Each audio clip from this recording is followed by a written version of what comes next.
For the second debate, I'd once again like to invite Mr. Zainul Bhai to introduce both the topic and to moderate the debate.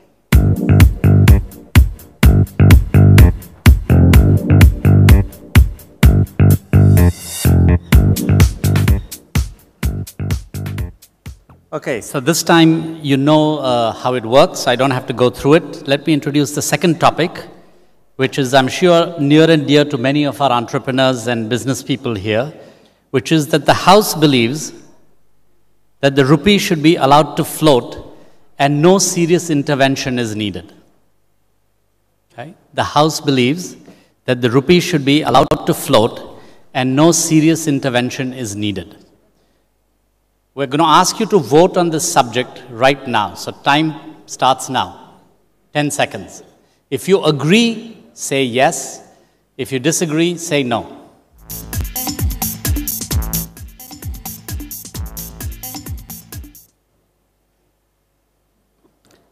Sanjay wants to vote on the dollar instead of the rupee, but I don't think that will work, Sanjay.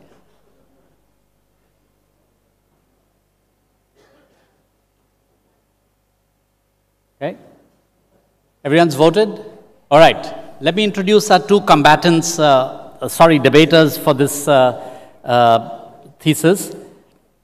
Speaker for the motion is Surjit Bhalla, whom many of you have heard and have read in the papers. He's the chairman of Oxus Investments.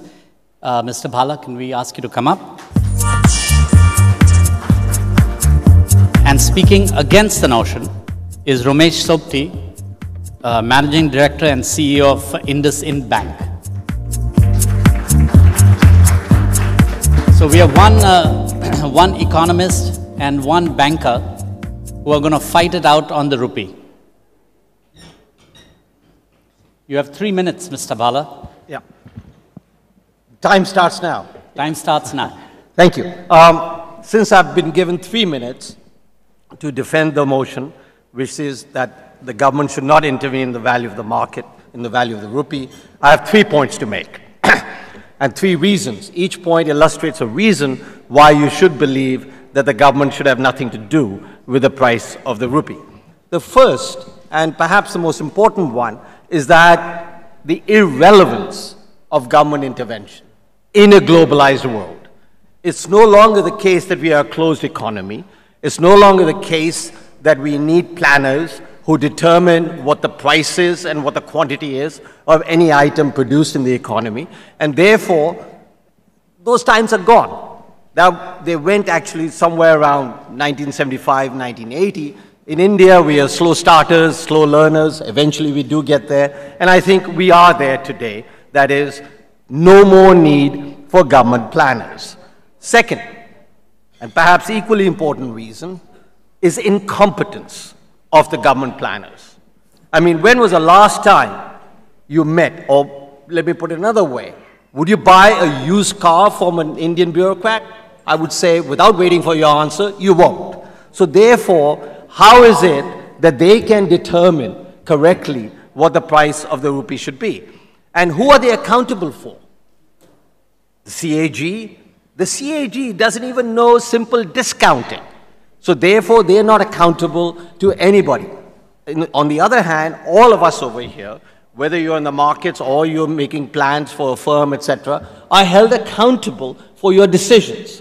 Therefore, there are checks and balances which operate such that you cannot go much against, if you will, the grain of common sense or the grain of common wisdom or the grain of common profits.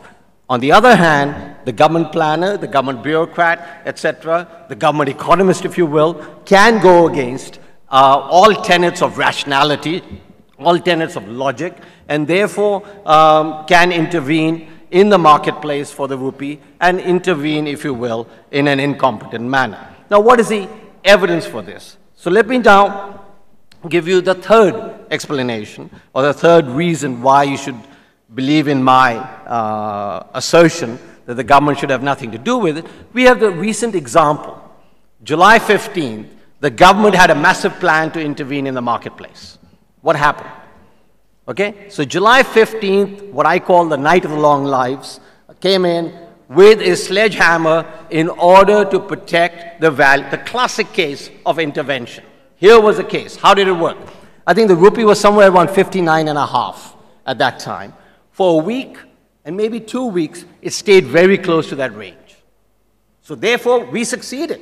We succeeded for all of 2 weeks. After that, we started moving 1 rupee. Oh, I just started. Okay.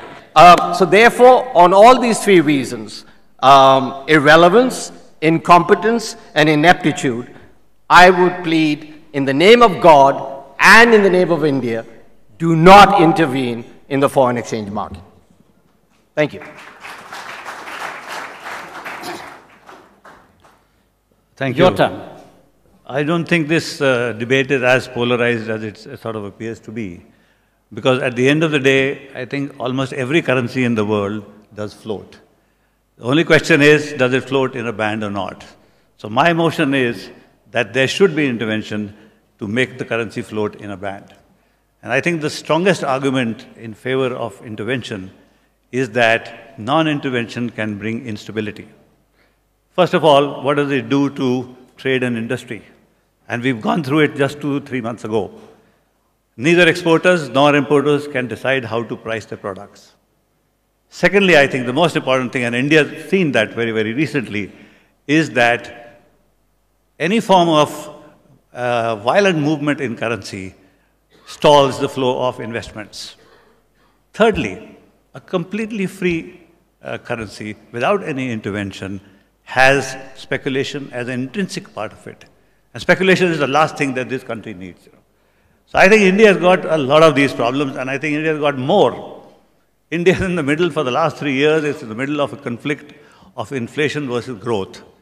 And you add another third dimension to it with a 20% depreciation out of the rupee, and it plays havoc with the whole system. So I would say that India is not yet ready, like other emerging markets, for a complete sort of non-interventionist approach. But I would end my argument by saying that if the Reserve Bank of India had reserves of 1.5 trillion, if our current account deficit was less than 2%, if our inflation was stable at less than 3%, and our interest rates were in control, then I would be standing on the other side of the stage. Thank you.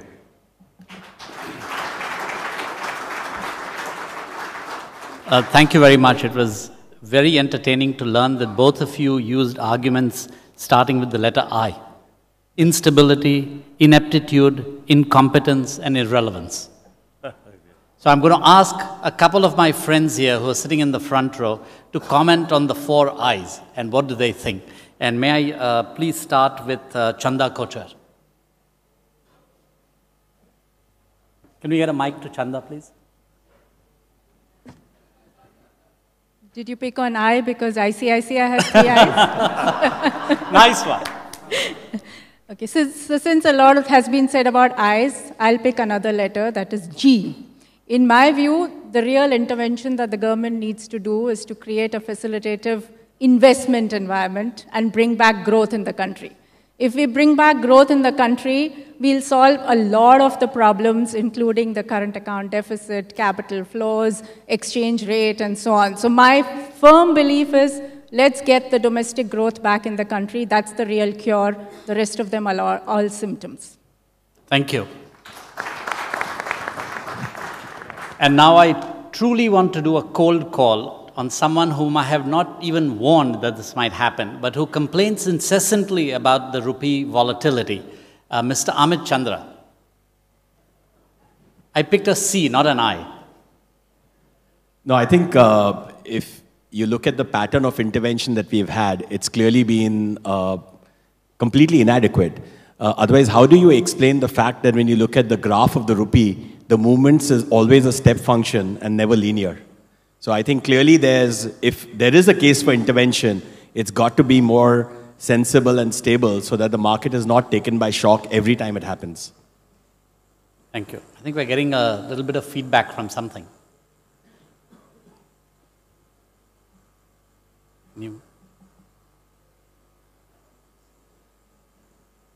It's just giving you a few more seconds to get your rebuttal ready. Okay. And see if your 3 I's can overcome the 2 I's from the audience. Okay. Basically, my opponent has argued that really, there is a problem because of speculation. If you allow the rupee to float, then there will be speculation. I would like to humbly assert that there isn't any, and actually this illustrates the, if you will, the thinking of the government, etc., and this illustrates the, if you will, the vacuousness of the argument. There is, when I go out in the street, I am speculating whether I will die or not, or whether I'll be done with an accident or not. And if you will, it reflects the actual attitude that let's not build a road.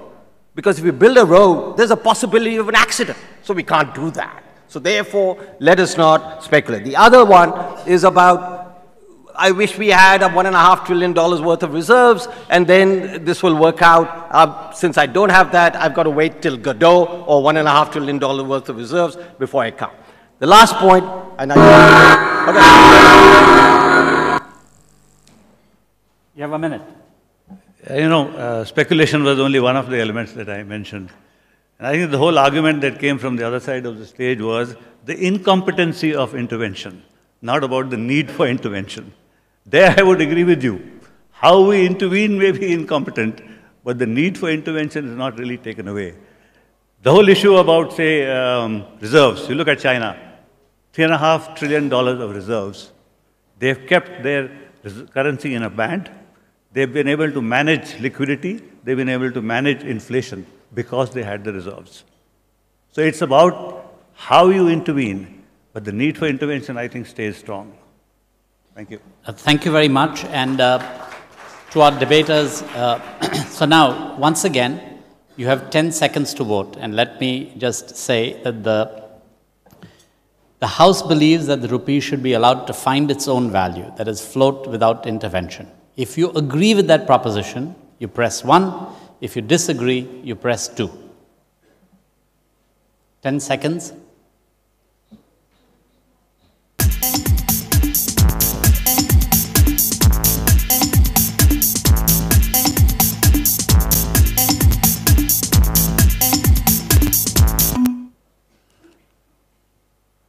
And now, I think this requires some explanation. Unless people misunderstood, there's actually a pretty significant swing in the vote this time. So, before the debaters came up, people who voted 1 or agreed with the proposition was 47%, and people who disagreed was 53%. And after the very eloquent arguments, it has actually shifted by about 6 points. So, either it was a brilliant argument, or you all were confused about the first vote in the first place. Thank our debaters for a wonderful discussion. Thank you. Thank you.